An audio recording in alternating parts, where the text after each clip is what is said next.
ഈ യൂണിഫോം ദേഹത്ത് കയറുമ്പോൾ പ്രത്യേകം എന്തിനാണെന്ന് അറിയാല്ലേ. ഇത് ഇട്ട് കഴിഞ്ഞാൽ പിന്നെ ഞാൻ മുഖപരിചയൊന്നും നോക്കൂല.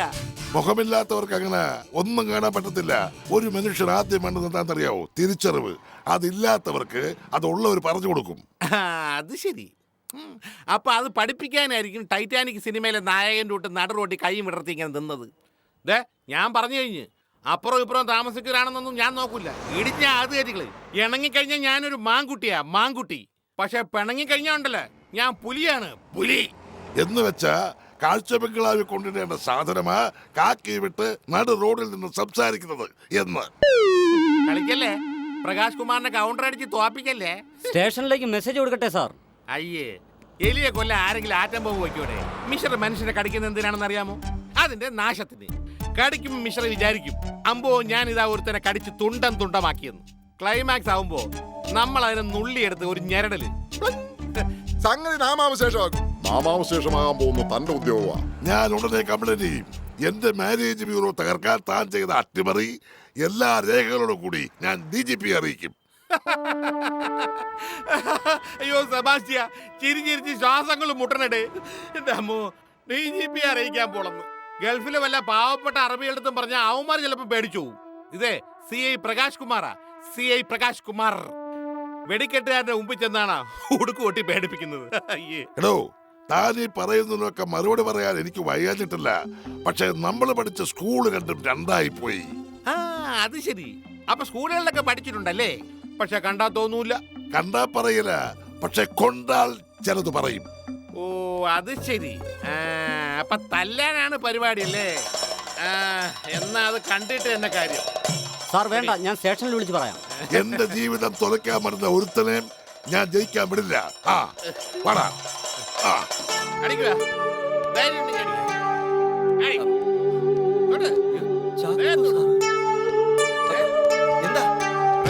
കുറിച്ച് എന്താ വിചാരിച്ച്? ചാക്കോച്ചന്റെ വണ്ടിയാ. അടിക്കുക. സാറേ സാറേ, കണ്ടോ, അമേരിക്കയിൽ കെന്തകി ചിക്കൻ ബോഡിയാ. പനി പിടിച്ച കോഴിത്തോണ്ട് എന്നെ ഇങ്ങനെ വളർത്തി കിടക്കുന്നത്. വണ്ടി ഇരിക്കുന്ന തോക്കെടുത്ത് വെടിവെക്കണം, അതിനൊരു അന്തസ്സുണ്ട്. ചാക്കോ സാറേ, നമ്മൾ തരക്കാരുടെ വഴക്കൂടാവും. സാറിന് ഒരു അന്തസ്സും വിലയൊക്കെ ഉണ്ട്. സാർ പോണം. സാർ അങ്ങോട്ട് പോയേ. സാർ ഒരു CI ആണ്, അത് ഓർമ്മ വേണം. ചാക്കോ സാറേ, ഞാൻ ജീവിച്ചിരിക്കുമ്പോ സാർ വഴക്കൂടാൻ പാടില്ല. ഭടന്മാരൊക്കെ ചത്ത് വീണിട്ട് രാജാവ് യുദ്ധത്തിനിറങ്ങൂ. സാർ വരണം. അതെ, ഇവിടെ ഒരു രാജാവേ ഉള്ളൂ, മഹാരാജ പ്രകാശ് കുമാർ. മഹാരാജാക്കന്മാര് വഴിയിൽ നിന്ന് വഴക്ക് കൂടാറില്ല. സാർ പോണം. നോക്ക്, എന്തെങ്കിലും പറഞ്ഞാലേ തട്ടിക്കളഞ്ഞേക്ക്. ബാക്കി ഞാൻ നീ പറഞ്ഞോണ്ട് മാത്രം എന്റെ കലിയിൽ ഉള്ളിൽ ഒതുക്കിക്കൊണ്ട് പോവുകയാണ്. ഇങ്ങോട്ട് വരാൻ ഞാൻ ഒരു കാര്യം പറയട്ടെ. നീ വന്നതായിരിക്കും രക്ഷയായി. എങ്കിലും ഞാൻ വെറുതെ വിടാൻ പോണില്ല. എന്റെ സാറിന് നേരെ ഓങ്ങിയ കൈയുടെ ചരമക്കുറിപ്പ് എഴുതി കഴിഞ്ഞു ബാലപ്പ. എന്റെ ചാക്കോ സാറിനെ അവഹേളിച്ചോണ്ടല്ലോ നിന്നെ ഞാൻ. കളഞ്ഞിട്ട് വാടാ. എടുത്തോളാടാ. സാർ കേറിയാട്ടോ സാറേ.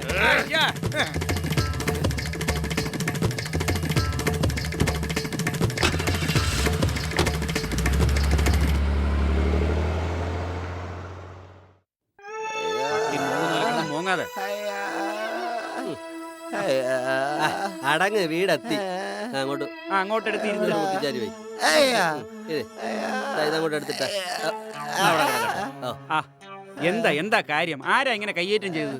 ആർക്കറിയാം. കയ്യേറ്റല്ല, കാലേറ്റായിരുന്നേ. സംഗതി എന്താ, വ്യക്തമായിട്ട് പറ. അതെ, സുന്ദരേശ സാർ ഒരു കല്യാണത്തിന് പോയി. അപകടം പറ്റിയ വിവരം അറിഞ്ഞ് ഞാൻ അവിടെ ചെല്ലുമ്പോ താണ്ടെ ബോധമില്ല, പൊക്കണമില്ല. ഒറ്റയ്ക്ക് പൊക്കാൻ പറ്റാത്തപ്പോൾ ഞാൻ നിന്നെ കൂടെ വിളിച്ചത്. അവിടെ തല്ലുണ്ടാക്കി കാണും. എന്തായാലും മൃഗീയമായി മർദ്ദിച്ചിട്ടുണ്ട്.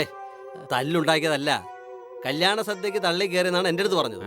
മനസ്സിലായില്ല. മനസ്സിലാക്കാം. ഇപ്പം നടക്കണ ഏതെങ്കിലും ഒരു കല്യാണ സദ്യയിലോട്ട് പോയാൽ മതി, അപ്പം എല്ലാം മനസ്സിലാക്കാം. അയ്യോ വെള്ളം. അമ്മ വെള്ളം. കല്യാണത്തിന് ചെല്ലുമ്പോഴേ നമ്മുടെയൊക്കെ ശ്രദ്ധ സദ്യാലയത്തിലായിരിക്കുമല്ലോ അല്ലേ? ഞാനും അവിടെ തന്നെ നോക്കിക്കൊണ്ടിരുന്നത്. അകത്തില വയ്ക്കണ എല്ലാം ഞാൻ നോട്ട് ചെയ്തിരുന്നു. കല്യാണമൊക്കെ ആർക്ക് കാണണോ അല്ലേ? അത് തന്നെ. അമ്മയാണ് ഞാൻ ഷട്ടറിൽ ഇങ്ങനെ പിടിച്ചോണ്ടിരിക്കുകയായിരുന്നു. പിറകെ ഒരു 10,000 പേരുണ്ട്. IAS ഉണ്ട്, IPS ഉണ്ട്, ഡോക്ടറുണ്ട്, എഞ്ചിനീയർമാരുണ്ട്. ചുരുക്കത്തിൽ ഭയങ്കര സോഷ്യലിസം ആണല്ലേ? Correct, socialism. കേരളത്തിൽ എവിടെയെങ്കിലും സോഷ്യലിസം ഉണ്ടെങ്കിൽ അത് കല്യാണ സദ്യ നടത്തുന്ന ഹാളിന്റെ പുറത്തായിരിക്കും. തള്ളെല്ലാവർക്കും പക്ഷായതല്ല, ആയിരിക്കും തള്ള. ആ, എന്നിട്ട് ബാക്കി പറ. ഡേയ്, എന്നിട്ട് ഞാൻ അങ്ങനെ ഗ്രില്ല് ഇങ്ങനെ പിടിച്ച പതുക്കെ ദേഹം അനക്കണ്ട. എനിക്ക് ഈ ഗ്രില്ല് പിടിക്കാൻ നല്ല വശമാണ്. ആ, ആ, ആ. തള്ളല് ഏത് സൈഡിൽ നിന്നൊക്കെ വരുമെന്ന് എനിക്ക് ഊഹിക്കാൻ പറ്റും. ഓ. അതിനൊക്കെ ഒരു രീതിയുണ്ട്. ആ രീതിക്ക് ഞാൻ എന്താ ഇങ്ങനെയാണ് പിടിച്ചു നിന്നത്. നമ്മൾ ആരെയും തള്ളോലും വേണ്ട, ജനക്കൂട്ടം വന്ന് നമ്മളെ തള്ളി അകത്തോട്ടാക്കും. പക്ഷേ ഇന്ന് പൊസിഷൻ ശരിയായില്ല അല്ലേ? ആ അത് തന്നെ. എന്നും വെള്ളിയാഴ്ച ആയിരിക്കൂലല്ലേ. ഞാൻ അങ്ങനെ നിൽക്കുകയാണ്, പെട്ടെന്ന് എന്റെ പിടുത്തം അങ്ങ് വിട്ടു. അയ്യോ, ഞാൻ നടുവിലായിപ്പോയി. ആഹാ. എമ്മാ. അല്ല അതെ പോട്ടെ. വെള്ളം ആ, അതൊക്കെ നമുക്ക് അവസാനം ഒരുമിച്ച് കുടിക്കാം. ബാക്കി കഥ കൂടി പറ. പറയാം, ഞാൻ ആ കഥ പറയാം.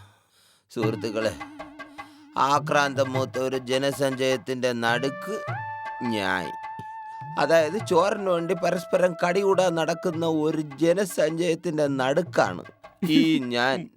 ഞൊടിയിടയിൽ തന്നെ ഒരു രൂപം. ഗ്രില്ല് തുറക്കാനുള്ള ആള് ദാ വന്നു. നിർണായകമായ നിമിഷം. പുതിയ റിലീസ് സിനിമ തുടങ്ങണ ദിവസം തിയേറ്ററിലെ ഗുഹ പോലെ ഇരിക്കണ സാധനം തുറക്കാൻ പറഞ്ഞ ആളില്ലേ, ഓ അതുപോലെ പേടിച്ചായിരുന്നു അയാളുടെ വരവ്. വന്ന് തുറന്ന് പിന്നൊരൊറ്റ ഓട്ടമാണ്, ജീവനും കൊണ്ടുള്ള ഓട്ടം. ഇല്ലെങ്കിൽ ജനക്കൂട്ടം ചവിട്ടി പപ്പടം പൊടിക്കും പോലെ ആക്കി കളയില്ലേ. അപ്പൊ സുന്ദരേശ സാറ് ആ പ്രളയത്തിൽ പെട്ടു. സാറേ പെട്ട് സുനാമി എന്നാണ് ഞാൻ ആദ്യം വിചാരിച്ചത്. ഉം, ഉം. ജനക്കൂട്ടം എന്ന തെര എന്നെ കറക്കി എടുത്ത് മുകളിലോട്ട് എറിഞ്ഞു കളഞ്ഞ്.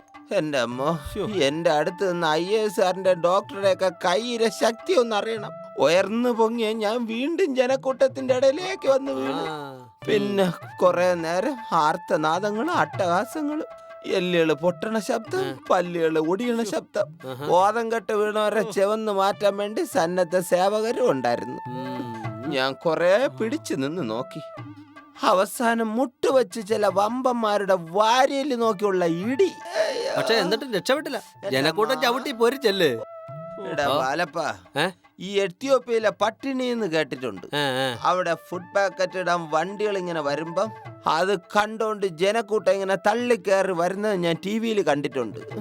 എന്നാൽ ഇതൊരൽപ്പം കടന്ന് ആക്രാന്തായി പോയടേ. ഇനിയൊന്നും നടക്കൂല. ഇനി ഒരാഴ്ചത്തെ മെഗാ എഴുത്ത് പോലും നടക്കൂലേ. അയ്യോ.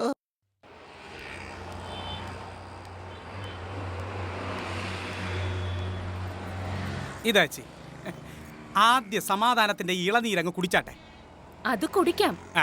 നീ കാര്യം എന്താണെന്ന് പറഞ്ഞില്ല. പറയാം. പക്ഷെ ചേച്ചി ആദ്യം പ്രകാശ് സാറുമായിട്ടൊന്ന് സംസാരിക്കണം.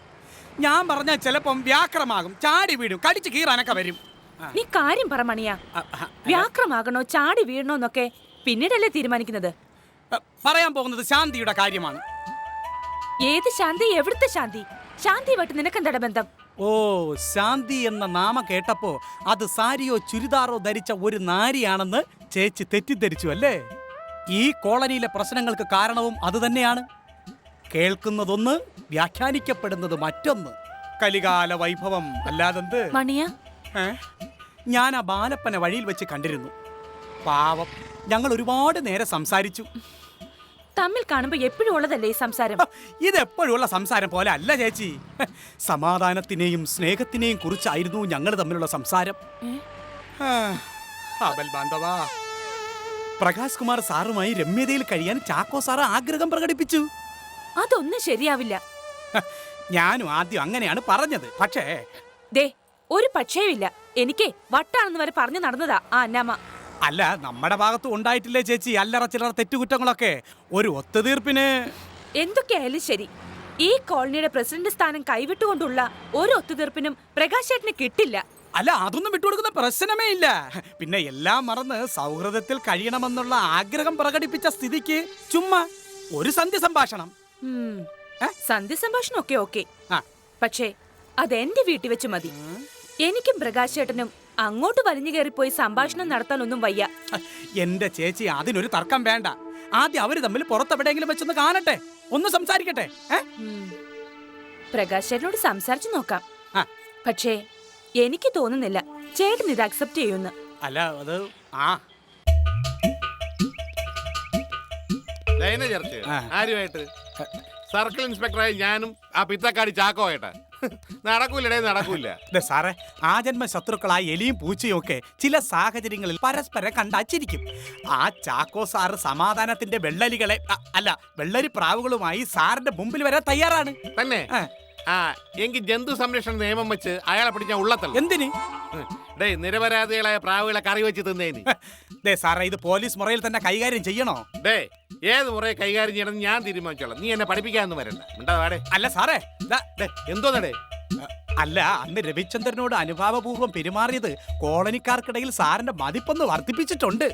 അതുകൊണ്ട് എന്തൊരു വേണമെന്നാണ് നീ ഇപ്പൊ പറയണത്? അല്ല ചാക്കോ സാറ് സന്ധ്യ സംഭാഷണത്തിന് ഇങ്ങോട്ട് വന്ന സ്ഥിതിക്ക് സാറ് തട്ടിക്കളയണ്ടെന്നാണ് എന്റെ അഭിപ്രായം. ഡേ അയാൾ ഞാൻ ഇവിടെ ഇല്ലാത്ത സമയത്ത് ഇവിടെ കിടന്ന് ഡിക്റ്റേറ്റീവ് വേഷം കെട്ടി ആടിച്ച് പൊളിച്ചതല്ലേ? അതിനാ വാളിപ്പിള്ളേരുടെ സപ്പോർട്ടും ഉണ്ടായിരുന്നു. അല്ല അത് ശരിയാണ്. ദേ സാറേ, ഈ സന്ധ്യ സംഭാഷണം കൊണ്ട് സാറിന് നേട്ടമേ ഉണ്ടാവും. കോളനിക്കാരി ഇൻസ്പെക്ടർ പ്രകാശ് കുമാറിന്റെ നന്മ നിറഞ്ഞ മനസ്സ് തിരിച്ചറിയും. ഒന്നുമല്ലെങ്കിലും നിങ്ങൾ പണ്ട് നല്ല കൂട്ടുകാരായിട്ട് കഴിഞ്ഞവരല്ലേ? അയാൾ വരട്ടെ സാറേ, സാറായിട്ടത് വേണ്ടെന്ന് വെക്കണ്ട. നീ ഒരു കാര്യം ചെയ്യ്. നീ ഒരു തീയതിയും സ്ഥലവും തീരുമാനിച്ചിട്ട് അയാളെ അറിയിക്കാന്ന് പറ. എന്തായാലും എന്റെ വീട്ടിൽ വെച്ച് വേണ്ട. വെറുതെ വീട്ടിൽ വിളിച്ചു വരുത്തി സൽക്കരിച്ചിട്ട് അടി കൊടുത്ത് വിടുന്നത് ശരിയല്ലല്ലേ? എന്റെ സാറേ എന്തോന്നാ ഇത്? എടാ നീ ഒന്ന് പറയടേ, ഈ പ്രകാശ് കുമാറിന് അങ്ങേടുത്ത് ഒരു പിണക്കവും ഇല്ലെന്ന് സ്നേഹിക്കാനും ബഹുമാനിക്കാനും മാത്രം അറിയാവുന്ന ഒരു ഭയങ്കരനായ സർക്കിൾ ഇൻസ്പെക്ടറാണ് ഞാനെന്ന് അയാളും പിന്നെ ഈ കാളികാരൊക്കെ ഒന്ന് അറിയട്ടെ. എന്റെ പൊന്നമ്മച്ചി, ഇത് ഉള്ളത് എന്നെ പിടിക്കല്ലേ. ചെല്ലാണ് സാറേ അങ്ങോട്ട്. സാറേ മഞ്ഞുരുക്കണം സാറേ. മഞ്ഞുരുകി കഴിയുമ്പോ തറയിലെ പുല്ലും പച്ചപ്പും ഒക്കെ തെളിഞ്ഞു വരും. സൗഹാർദ്ദം തിരിച്ചു കിട്ടും. ലോകത്തിന് മൊത്തം ഒരു പ്രകാശം കിട്ടും. എന്റെ പ്രകാശം സാറേ. സാർ അങ്ങോട്ടിരിക്കണം. ആ ഇരിക്കണം.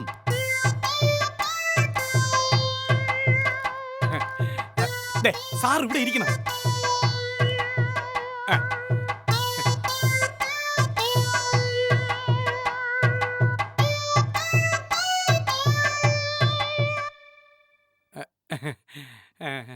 സംസാരിച്ചു തുടങ്ങണ സാറേ. എന്തെങ്കിലും പറ. ഞാനാരോട് പിണങ്ങിട്ടില്ലല്ലോ. ആ എനിക്കും അങ്ങനെ വൈരാഗ്യമൊന്നുമില്ല. 100-90 വർഷത്തെ മനുഷ്യ ജീവിതം. ആ അത് സ്നേഹിച്ചും സന്തോഷിച്ചും അങ്ങ് ജീവിക്കണം. പിന്നെ മനുഷ്യരാണ്, മനസ്സ് ചില സമയങ്ങളിൽ പിടിവിട്ടു പോകും. പിന്നല്ലാതെ അകത്തിരിക്കുന്നത് യന്ത്രങ്ങളാണെങ്കിൽ നമ്മൾ കമ്പ്യൂട്ടറിൽ പറഞ്ഞാൽ മതിയല്ലോ. ചിരിക്കാൻ പറയുമ്പോ ചിരിച്ചോളൂ, കരയാൻ പറയുമ്പോ കരഞ്ഞോളൂ. ഈ കരയുക എന്ന് പറയുന്നത് നമ്മുടെ ഉള്ളു ശുദ്ധിയാക്കുന്നതാ. കണ്ണീര് നമ്മുടെ ഉള്ളിലെ കളങ്കം കഴുകിക്കളയും. ആ എന്നോട് ദേഷ്യമല്ലേ? സത്യം. അടുപ്പമുള്ളവരോട് അകൽച്ച തോന്നൂ. എന്നോട് കാണിച്ച ദേഷ്യം എന്നോടുള്ള അടുപ്പം കൊണ്ടാണെന്ന് എനിക്ക് നല്ലപോലെ അറിയാം. സത്യം. അമേരിക്കയിലുള്ള ഒരാളിന് $1000 കിട്ടിയാൽ നമുക്ക് പ്രത്യേകിച്ച് ഒന്നും തോന്നൂല. അയലത്തുകാരന് 1000 രൂപ കിട്ടിയാൽ നമുക്ക് ഉറക്കം വരൂല. കാരണം അടുപ്പ കൂടുതൽ കൊണ്ട്. ഞാനും അടുപ്പ കൂടുതൽ കൊണ്ടാ ദേഷ്യം കാണിച്ചത്. ആഹാ പ്രകൃതിക്ക് വല്ലാത്തൊരു തെളിച്ചം, കാറ്റിന് ഒരു സുഗന്ധം പോലെ. കിളികൾ എവിടെയൊക്കെയോ പാടുന്നുണ്ടോ എന്നൊരു സംശയം. അത് അരുവിയുടെ കളകൂചനമാവാം. ചാക്കോച്ച, പ്രകാശ, ഒയ്യോ ചാക്കോ സാറേ, ഇനി നിങ്ങൾ തമ്മിൽ ഒരു ഷേക്കാൻഡ് കൊടുത്താ. പ്രകാശ് സാറേ തുടങ്ങി വെച്ചാട്ടെ. ആ വലത് കൈ അങ്ങോട്ട് താട്ടെ. ഇല്ല, ഞാൻ തന്നെ തുടങ്ങും. കാരണം അനിയനോട് മൂത്തയാൾ വേണം ക്ഷമിക്കാൻ. അനിയന് വേണ്ടി ചേട്ടൻ സ്വയം തോക്കണം. അതിന് ഒരു നാണക്കേട്. അയ്യോ പ്രകാശ, നീ ചേട്ടനെ കരയിക്കല്ലേ മോനെ. പ്രകാശ,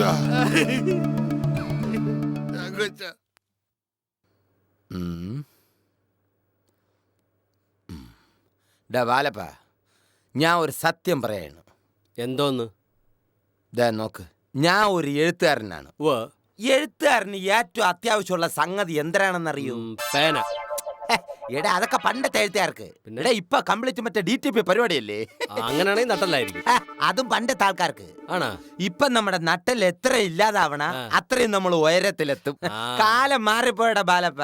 അങ്ങനെയാണെങ്കിൽ പിന്നെ സുന്ദരേശ സാറ് തന്നെ പറ, എന്തോ എഴുത്തുകാർക്ക് അത്യാവശ്യം വേണ്ടത്?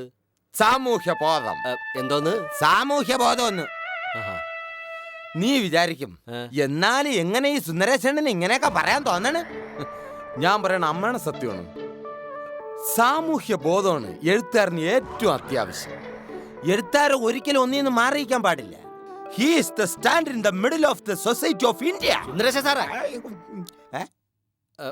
എന്തോന്ന്? മനസ്സിലായില്ലല്ലേ? ഇല്ല. ഞാൻ ഇംഗ്ലീഷ് പറഞ്ഞാണ്. ഞാൻ സ്പോക്കൺ ഇംഗ്ലീഷ് പഠിക്കാണ് കറസ്പോണ്ടൻസ് ആയിട്ട്. ഞാൻ പറഞ്ഞതിന്റെ അർത്ഥം എഴുത്തുകാരൻ സമൂഹത്തിന്റെ മിഡിലിൽ, അതായത് മധ്യത്തിൽ നിൽക്കണമെന്ന്. ഇനി ഞാനൊരു രഹസ്യം കൂടി പറയട്ടെ. എന്തോന്ന്? ചെവിക്ക് ചെവി അറിയരുത്. ഇക്കാലത്ത് ആരും വിശ്വസിക്കാൻ പാടില്ല. കാര്യം പറ സാറേ. അടുത്ത ആഴ്ച ആ, ഞാനും ഒരു സാംസ്കാരിക നായകനാവേണ്. സത്യം? കൊള്ളാന്നെ. ചെലവ് ചെയ്യണം കേട്ടാ. എനിക്കിത് വിശ്വസിക്കാനേ പറ്റുന്നില്ല. സത്യം പറഞ്ഞ ആദ്യം കേട്ടപ്പോ എനിക്കും അമ്മയാണ് ഇത് വിശ്വസിക്കാൻ പറ്റില്ലേ. സംഗതി എന്തിനാണെന്ന് വെച്ചാ, നമ്മുടെ കോളനിയിലെ പിറകുവശത്തൊരു മരം നിക്കണില്ലേ, ഓ, അത് സർക്കാർ ഇതാ മുറിക്കാൻ പോണെന്ന്. അത് മുറിക്കാൻ പാടില്ല എന്നും പറഞ്ഞും കൊണ്ട് കുറെ സാഹിത്യകാരന്മാർ ഇതാ പ്രസ്താവനകൾ ഇറക്കാൻ പോണു. അത് വേണം, അത് വേണം.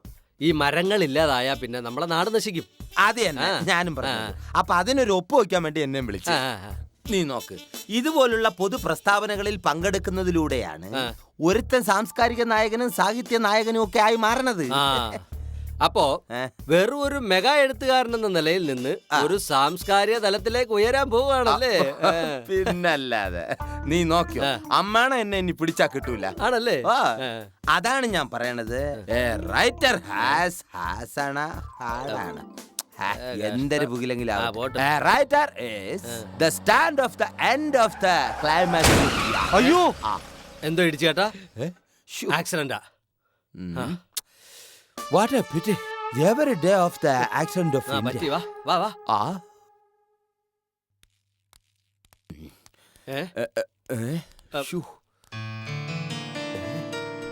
എന്താ? അയ്യോ, എന്താ ഇത്? വണ്ടി ഇടിച്ചതാ. എന്താ? കട്ടർ ഒഴിക്കാൻ വേണ്ടി വണ്ടി വെട്ടിച്ചപ്പോ വന്ന് ഇടിച്ചതാ. സീരിയസ് ആണെന്നാ തോന്നുന്നു.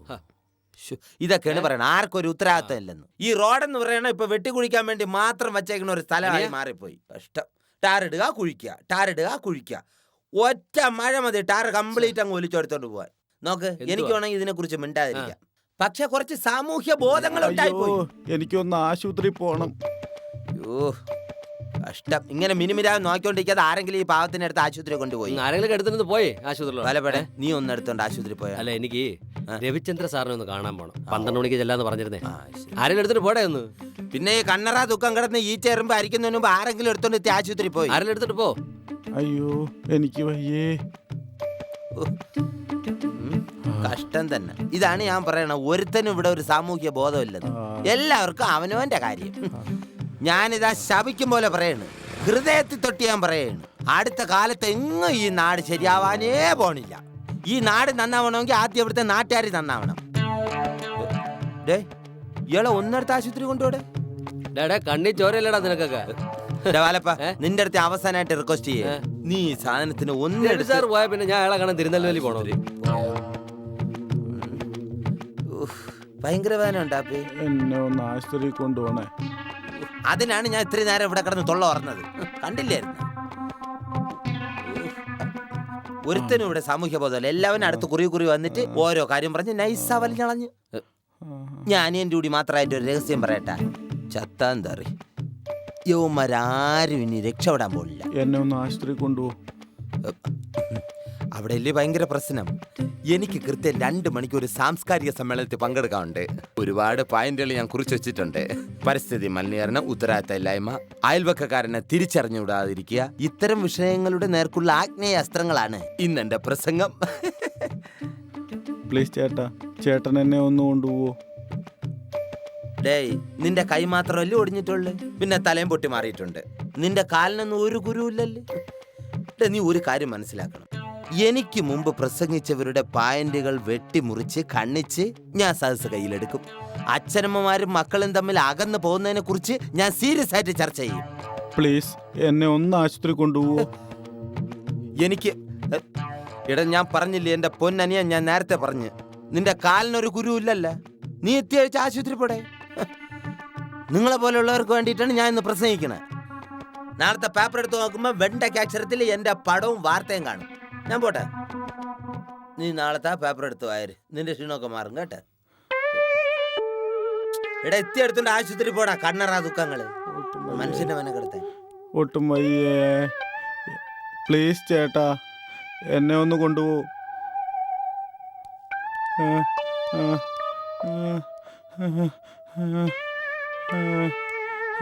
അയ്യോ അയ്യോ അയ്യോ അയ്യോ അയ്യോ.